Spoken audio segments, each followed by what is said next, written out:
Barnstable, Royden Richardson.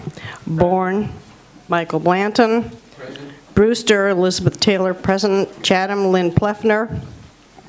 Dennis, Richard Roy. Present. Eastham, Joy Brookshire. Falmouth, Mario De Gregorio. Here. Harwich, Robert Bradley. Mashpee, Ernest Virgilio. Orleans, Leonard Short. Here. Provincetown, Austin Knight. Present. Sandwich, Joanne O'Keefe. Present. Truro, Peter Graham. Here. Wellfleet, Roger Putnam. Here. John McCormick Jr. Here. County Commissioner Mary Pat Flynn. Minority Representative John Harris. Native American Representative Mark Harding. Governor's appointee Herb Olson. Here. We have a quorum. Thank you. Now I would ask for any public comment. Seeing none. The next item on the agenda is the Executive Director's Report, and we may or may not have one depending on if Paul wants to come in a little later. So that will be a maybe or maybe not. On cue. On cue. We would like a full report.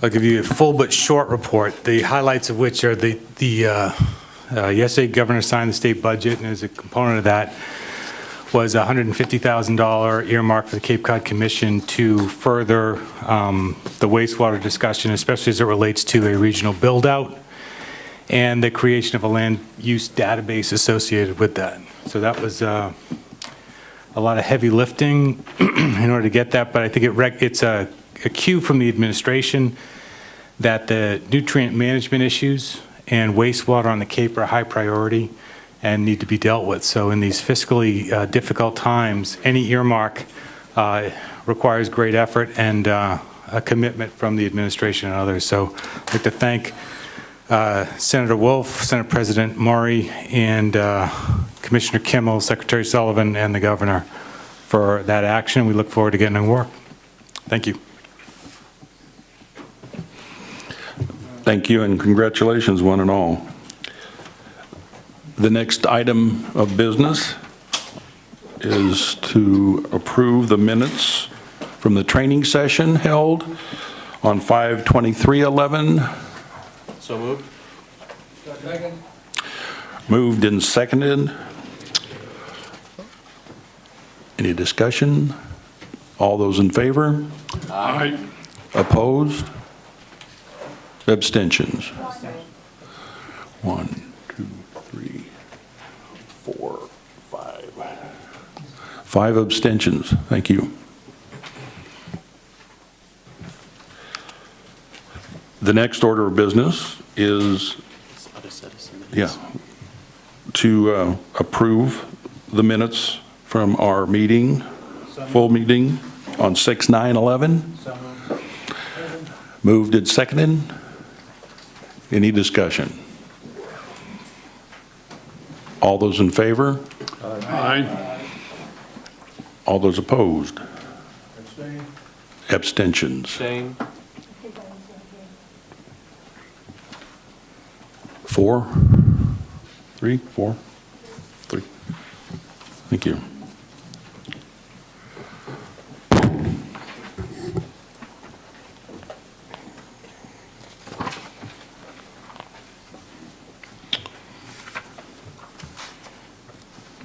The next item on the agenda is public hearing. Gladstone LLC, 31 Aaron's Way, West Yarmouth. Final hearing, draft decision, and I would have Elizabeth read the hearing notice, please. Thank you. The Cape Cod Commission will conduct a public hearing on Thursday, July 7th, 2011, beginning at 3:00 p.m.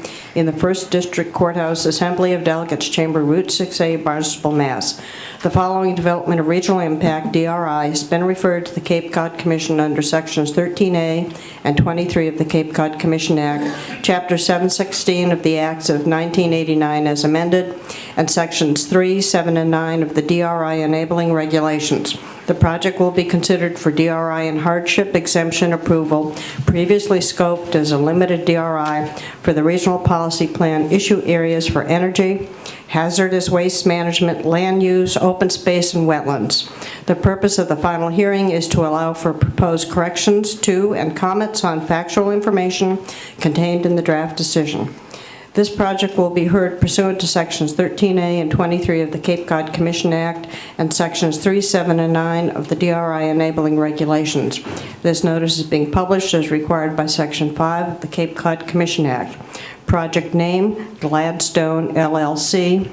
Project applicant, Stuart Bornstein, Gladstone LLC. Project location, 31 Aaron's Way, West Yarmouth, Mass. Project description. According to information from the applicant, the project involves moving 17,150 square feet of an existing structure from Hyannis to West Yarmouth. The proposed use is described as 93% warehouse with the remaining space for accessory and office uses. Thank you. I understand we need to have some minutes approved from June 23rd, 2011, so I would ask a subcommittee member to make a motion. So moved. Moved and seconded. All those subcommittee members in favor? Aye. Yes. Microphone, please. Misspelling on Mr. McCormick's name is a correction. So we have a motion as corrected. All those in favor? Aye. Any opposed?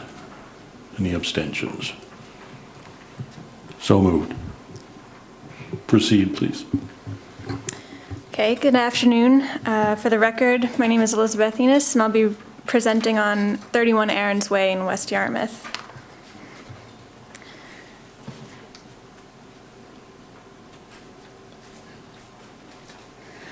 I'll be reviewing with you the project description, the Commission's jurisdiction over the project, the standards of review, and the subcommittee determinations and conclusions.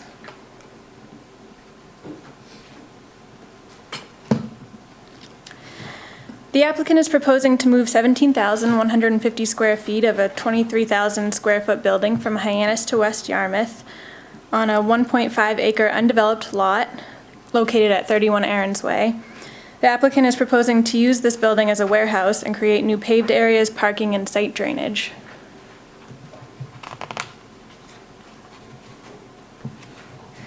Here's the proposed site. To orient you, that's Aaron's Way. Here is an existing easement for NSTAR. That's the proposed building. And that's the loading area, associated parking, and then there's further parking down there.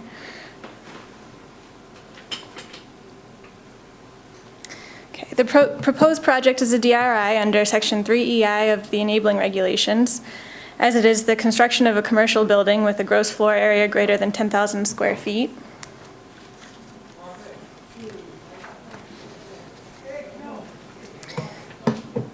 Under Section 7C8 of the enabling regulations, in order for a project to be approved, it must comply with the Commission Act, the Regional Policy Plan Minimum Performance Standards, any districts of critical planning concern, the Municipal Development Bylaws, the Local Comprehensive Plan, and finally, the probable benefits of the proposed project must outweigh the probable detriments.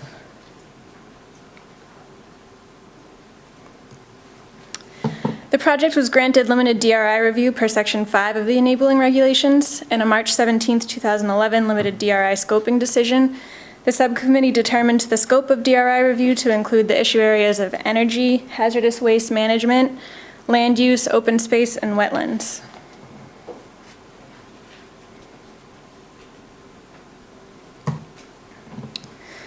The applicant requested a hardship exemption from open space and wetlands. Under Section 9 of the enabling regulations, the Commission may grant an exemption in whole or in part from the regional policy plan and the minimum performance standards. This can be with conditions, and the project should comply to the maximum extent feasible with the minimum performance standards. Public hearings were held on June 2nd and June 9th to review the hardship exemption, and subcommittee meetings were held on June 9th and June 23rd.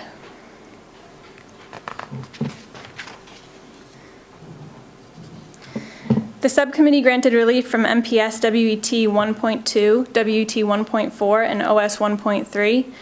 The subcommittee found that the relief granted relates directly to the nature of the identified hardship and is the minimum necessary to address it.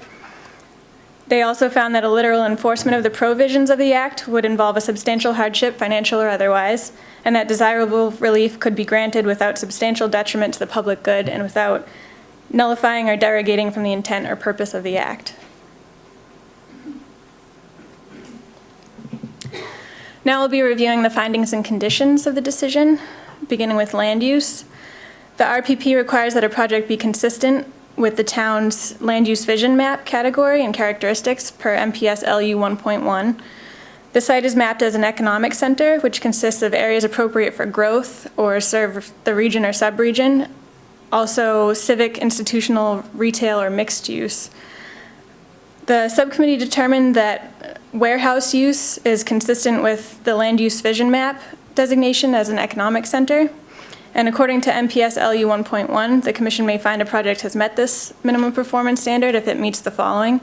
The project is a redevelopment, it is an expansion of approved DRI, or the development does not pose a threat to the resources or characteristics protected and maintained by the land use category.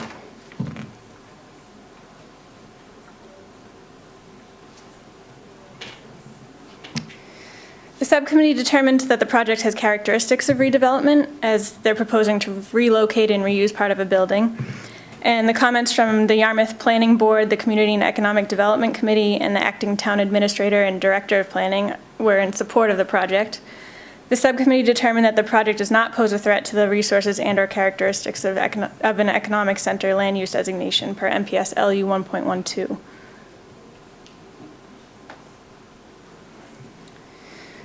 MPS LU 1.2 requires that the projects cluster on the site and with adjacent uses. The site configuration is similar to the existing developments in that area, and it maintains the buffer to the regional road. Again, there has been comments from the town in support of the project, and it utilizes best development practice LU 1.3, reuse of an existing building. The rest of the land use minimum performance standards and best development practices do not apply. In the area of open space, MPS OS 1.3 requires that new development in an SNRA or a significant natural resource area provide open space equivalent to 2 times the developed area. In this case, it would be 100,010 square feet. They can provide this in on-site, off-site, or cash contribution equivalent. The applicant has requested a hardship exemption in this area, and the commission received written testimony from the town supporting zero or reduced mitigation, as well as oral testimony from Karen Green, the Director of Community Development, in support of zero mitigation. The applicant has also proposed to redesign the site to reduce impervious area and increase open space. And based on the above, the subcommittee granted relief from MPS OS 1.3 and reduced the amount of mitigation to $10,000.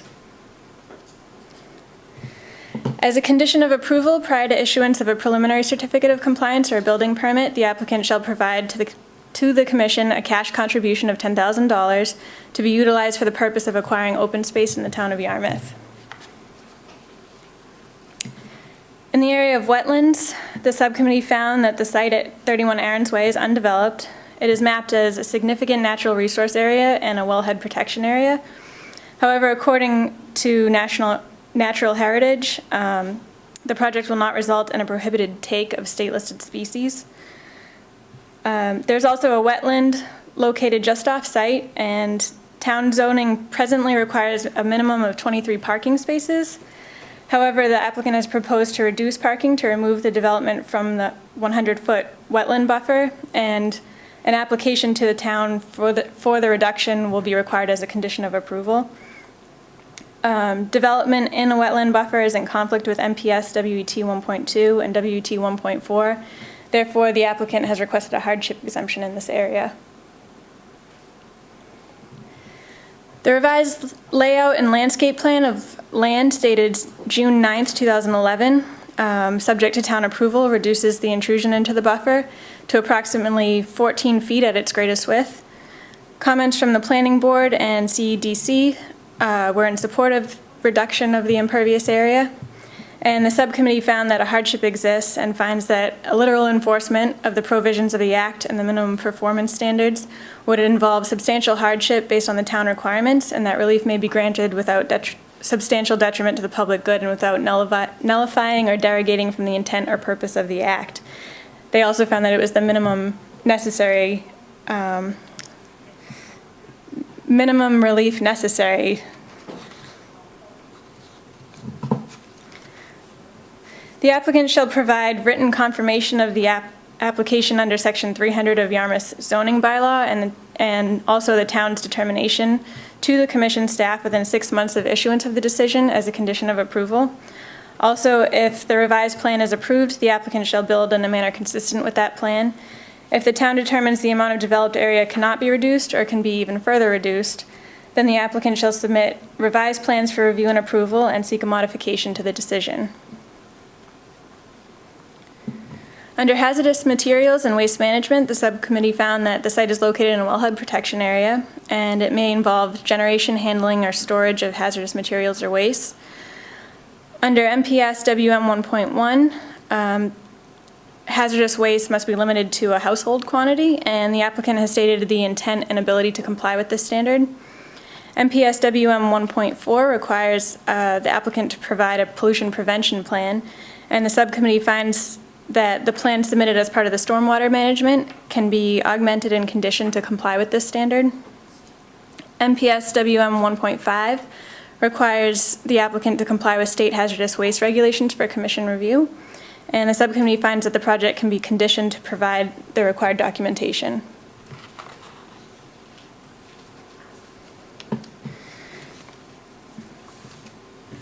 Under the RPP, hazardous materials and or waste shall be limited to a household quantity, and this is a condition of approval. Also, prior to issuance of a preliminary certificate of compliance or a building permit, the applicant shall submit for review and approval a revised written long-term pollution prevention plan for both the construction phase and normal operations. Finally, prior to issuance of a final certificate of compliance or certificate of use and occupancy, the applicant shall submit for review and approval the registration with or notification to Mass DEP as a generator of hazardous waste, a written plan or protocol to manage disposal, and a signed contract with a registered licensed disposal company. Under energy, the subcommittee finds that the following standards apply to the project: MPS E1.2, E1.3, and E1.5.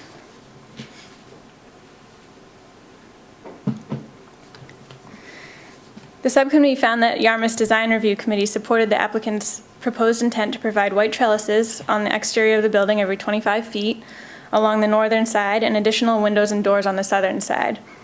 The subcommittee also found that the project can be conditioned to require submission of a statement of energy design intent for commission staff review and approval, and that the requirement of the limited DRI scoping decision that the project be constructed consistent with a project specification from American Buildings meets MPS 1.3.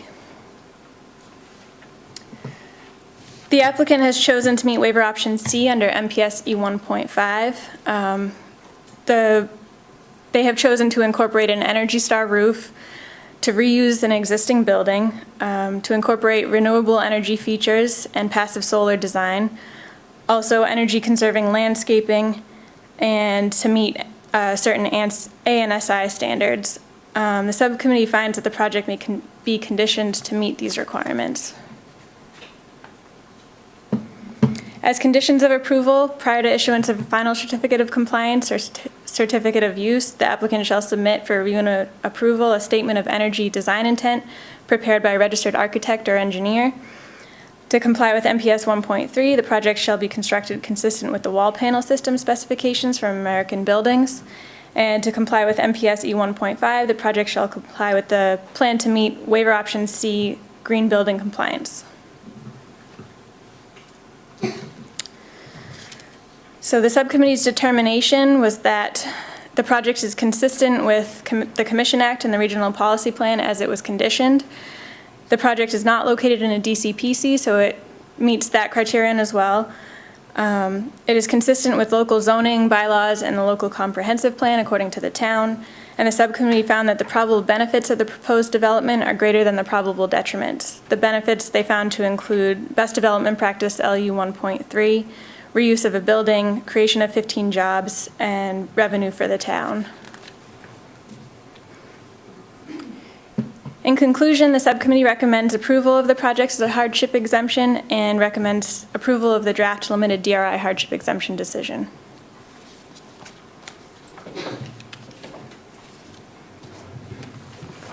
Thank you. Good job.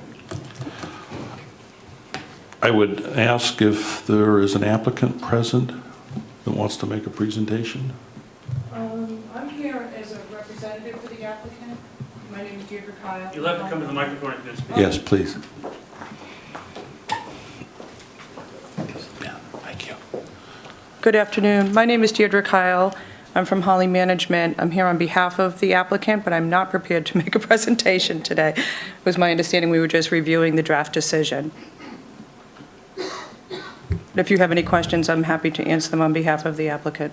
Thank you. I Thank would, you. at this point, invite questions from commission members present. Elizabeth. First of all, I'd like to commend the applicant for reusing a building instead of building a new one. Wish everybody would do that. I just had two questions. What is the renewable energy?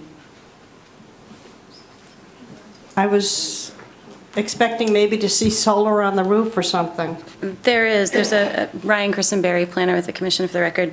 The applicant has agreed to install a 15 kilowatt PV rooftop array. It's a condition,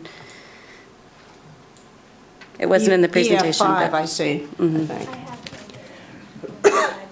Okay, I was just curious what it was. My other question was looking at the landscaping plan, and I'm curious about the use of Kentucky bluegrass in a seeding mix on Cape Cod. Sharon, you want to take this? I would think we would be seeing a native species conservation mix or something. Hi, for the record, Sharon Rooney, Chief Planner. I actually did not review that landscape plan, so I'm not really prepared to specifically comment on the details of it. Believe Tabitha Harkin probably did that review. So, I mean, I think there are, less water-intensive alternatives that could be used. Yeah, and my other comment was putting in a birch, because if we're slowly warming up, birch are really cold weather species, and they do much better north of us than even in this area. And I don't think it's going to last very long. Unless it's a species that has been changed somehow, but birch are waning. Again, I apologize, I didn't review the specifics on the proposal. I don't know if it's white birch or river birch, but... It's heritage river birch. Oh, that's actually a That would very still do well? sustainable Okay. birch tree. All right, thank you.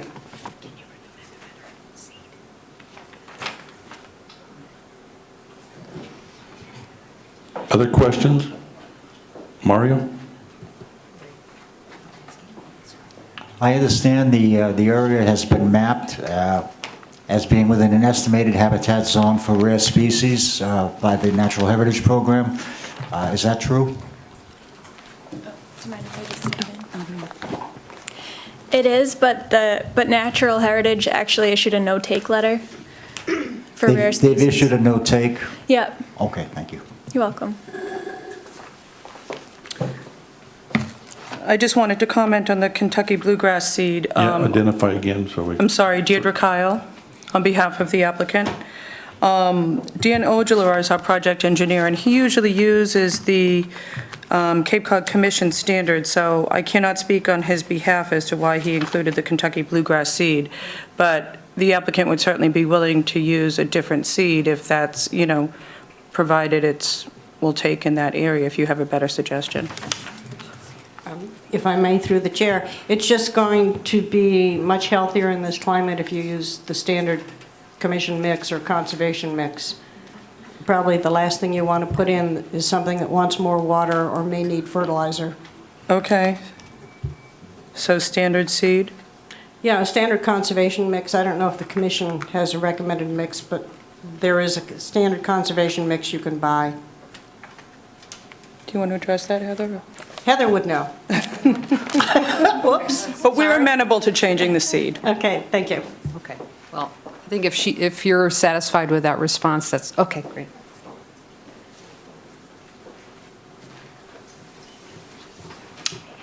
Other questions?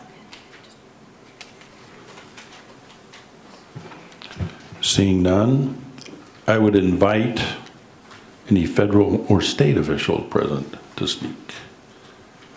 Local or municipal officials. Seeing none, any interested persons from the audience would like to make a comment.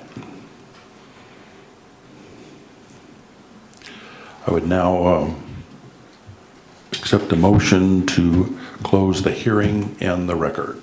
So moved. Second. Moved and seconded. Further discussion? All those in favor, signify by saying aye. Aye. Opposed? Any abstentions? So moved. Mr. Chairman, are you ready for a motion to approve? Yes, I am. Would you like to make it? I'd like to move that we approve the limited DRI hardship exemption decision as amended by my esteemed colleague from Brewster. It's been moved and seconded. Further discussion? All those in favor? Aye. Opposed? Abstentions? So moved.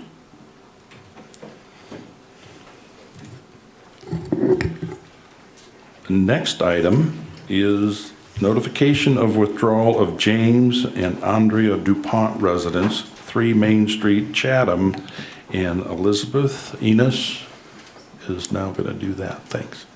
Thank you. The DuPont residence at 3 Main Street in Chatham was referred to the Commission as a DRI under Section 2AIA and Section 3A of the Enabling Regulations as a substantial alteration of a building listed on the National Register of Historic Places. No formal application was ever filed with the Commission, and no substantive hearings were held on the project. The applicant, through Attorney Litchfield, withdrew the project at the local level on June 23rd, 2011, and has requested that the project be withdrawn from Commission review as well.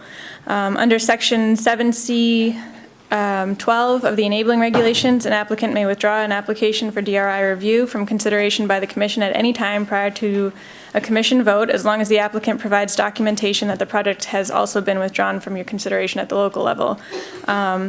They have provided that letter to us, and it was in your packets, so the Commission staff recommends that the Commission vote to accept the applicant's withdrawal. Thank you.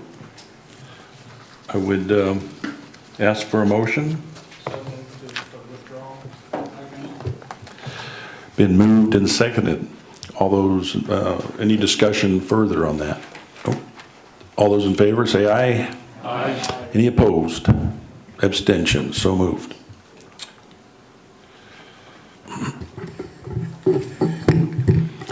Okay, any other business before the Commission?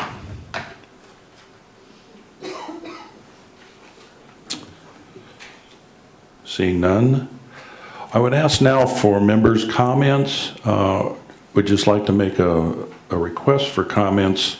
We have been in the midst of very good meetings, joint planning and regulatory meetings.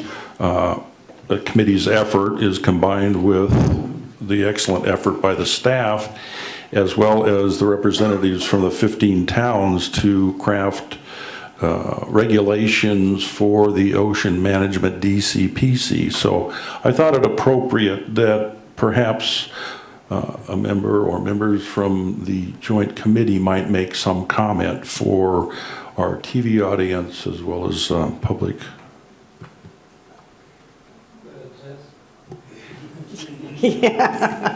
Elizabeth. To see if you've been paying attention. This is quite a process that we've been going through with the Ocean Management Plan at DCPC.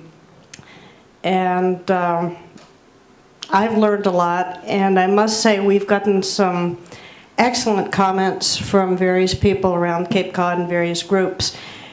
And as we're very slowly working our way through the paperwork, I'd like to really thank all the committee members and those on the stakeholders and the policy committees who have worked on this before us, and specifically staff. Heather and Ryan, and if I start to name everyone, I'll forget people, so I'll stop there. But I know all the staff has been involved in working on this, and they've done an excellent job, which we pull apart every time we meet. But I think we're getting a better and better project and product. But I would encourage people to go online and read this and make comments to the commission. I hope that towns are making comments. I haven't seen much in the way of comments from towns. And a lot of the towns on the Cape are going to have to, or want to come up with regulations to go along with what we're talking about, with wind turbines in Nantucket Sound or Cape Cod Bay, and all the sand and gravel regulations. And we're all going to have to be involved in coming up with our own regulations. So I would hope to see more comments from the towns or questions from them as we go along. And we had a meeting today, we have one next Monday, and who knows if we'll have more meetings, but it ends on the 21st at our commission meeting. So then it goes to the assembly. So I just want to thank everybody for the work and encourage people in towns to make comments. Thank you. Royden? I think there's one thing that's a very big privilege in terms of being able to work with a project of this type, in terms of the impact that that's going to be felt. It's going to far exceed our presence, and will be something that will, generations to come, I believe, certainly will appreciate very much. And the other thing that I think has been very important about this is that so many things that we've taken for granted get uncovered, and we begin to realize the importance of the information that we have and the world that we live in. And so I just would like to, and also I think the importance of this particular hearing. I mean, of course, I think the question was raised today, why do we do anything? The thing is, if we don't do anything, then anything can happen. And this is giving us there's not only a structure for these projects to happen within this area, but it also gives the people on Cape Cod an opportunity to have something to say. And without this, they would be speechless. So I'm grateful to that point. Thank you. Joanne?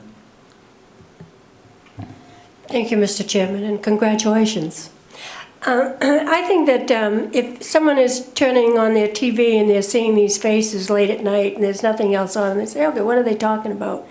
Might be a good time to listen, because and not take the a viewpoint that when this full commission voted on a subcommittee's in-depth introspection of the regulations, we just saw a 20-minute presentation that probably took, I saw that it took 2 public hearings and other meetings. So it isn't just like, we just rubber stamp anything that happens. And I believe, having served on committees and my colleagues have a thorough working understanding and knowledge of what's involved in a DRI. And I think that once you participate in that and you realize the enormous amount of work and supportive work by the staffers, and that the learning process that you learn, when we look at what Elizabeth was talking about as our meeting earlier, almost every single word has been scrutinized by the subcommittee. And when she says that the towns, at this point in time, as we're going through the process and not afterwards, when it becomes more public knowledge, it goes from the back page of a newspaper and then comes forward. And they say, oh my God, what are they, oh my goodness, what are they doing? There is a time right now, and I feel as though being part of the planning and sitting on the Planning Regulatory Committee, that we are looking at everyone's feelings and opinions and what is at risk and what may not be at risk, and where they're coming from based on our experience, our past experience, our extracurricular involvements in other boards. And I think it's, again, it's an extensive task. Staff has been very patient with us, because not only does one member of this committee ask a lot of questions, all of us do. And we learn from one another. And some people may say, why would you ever want to sit there and listen to this language and go on and debate, different words? But in the final analysis, what will happen, and I believe that all my colleagues feel exactly as I do, is that we want to do what's best for our community and our region. And so I pontificated a little bit, but that's what I grasped, and I compliment all of my colleagues, because they certainly have helped me and directed me and shown me their experience and was willing to share it. Thank you. Thank you. Joy? I think that this is an indication of how the commission is growing. We've only been reviewing land-based projects, and I'm sure in my lifetime I'll be on a subcommittee that's reviewing something that's being developed in the water. And the longer that you represent your town on the commission, the more projects you can say, I was part of that subcommittee, and this is why we voted for it or not. And we try to do the best that we can do, and I'd like to thank our chairman for allowing us to ask the most picky questions possible.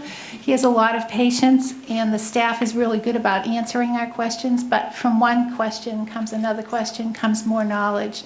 And this is such a historic project, and we want to be able to look at it with pride and say that we've protected the interests of the Cape, and we are achieving the mission of the Cape Cod Commission. Thank you. John? Okay, next 20 minutes for me, right? Thank you. Let's see, where do I start? First, I'd just like to congratulate the new leadership, because people in the public may not be aware, and I notice that faces change, and they don't know why. But we have new leaders of the commission, and that's important. People realize that this process goes on. I had the pleasure of representing a former chair who did an outstanding job in some of the committees that he didn't have the time to actually take care of, and I also really enjoyed them very much. Excuse me. But the new team will be taking on tasks that have probably not been involved in before, and that is the JTC, which is very important. Very few people know about it. It's acronyms that people tend to see and they pass over because they have no clue what's going on, but it's really quite important. You should talk to your local Department of Public Works director, and they will give you a really great insight. MPO is the same thing. The Metropolitan Planning and for things that are going on in your town, and you complain about traffic lights and about streets and corners and curbstones. These are things that the leadership is involved in actually participating in the form that it represents what is needed, because the commission itself is delegated all these responsibilities for our sandbar. And having given those guys accolades that they haven't, all they've got now is to try to follow up on what Roy has done over this past year. I'm glad to see that these guys are there, because we can now throw bricks at someone else. But Roy did an outstanding job. The other point I wanted to bring out, and this is for the new leadership, the chair and the vice chair, since they will be in this position. The secretary will only be in that position if, in fact, the other two decide not to show up.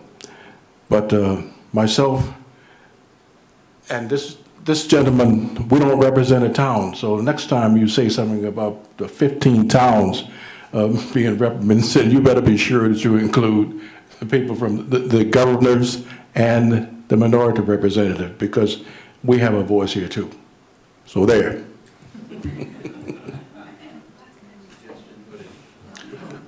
I stand partially corrected. Joanne, did you have something that you wanted to say about bicycles? That's the first time anyone has asked me to open my mouth and speak. You're off to a good start. Last week, we all know that I've been working to get bicycles and Sandwich and bike paths and bikeways. Clay Schofield, and I'm not going to, we all know what their titles are, and Glenn and Tabitha, with the help of Lee and the other departments, made a presentation in conjunction with, Greg Smith happened not to show up, so guess who was at the podium that night? Had a great time. And Randy Hunt, our new representative, was present and added some things from the state in order to help us. The town of Sandwich has eligibility for different grant monies, and so we're moving forward. And if any of you would like to see, I kept it down to an hour and a half, quick meeting over at the visitor center in the marina, which is a lovely place to visit, and it is on YouTube. So if you went to SACAT, the Sandwich Cable Community Access Television, you will see the entire meeting. But most importantly, you'll see what our staff does, and you're here, so I'm happy to. With your humility, say that under the guidance of Paul Nizwicki, that that Sandwich is part of the overall bicycle plan, and both locally and regionally, and it really is important. It was significant, and well worth the effort. And if you're up late some night and you want to watch it, it was very interesting and very helpful. Thank you. Other comments? John? Moved and seconded. All in favor? Aye. We are adjourned.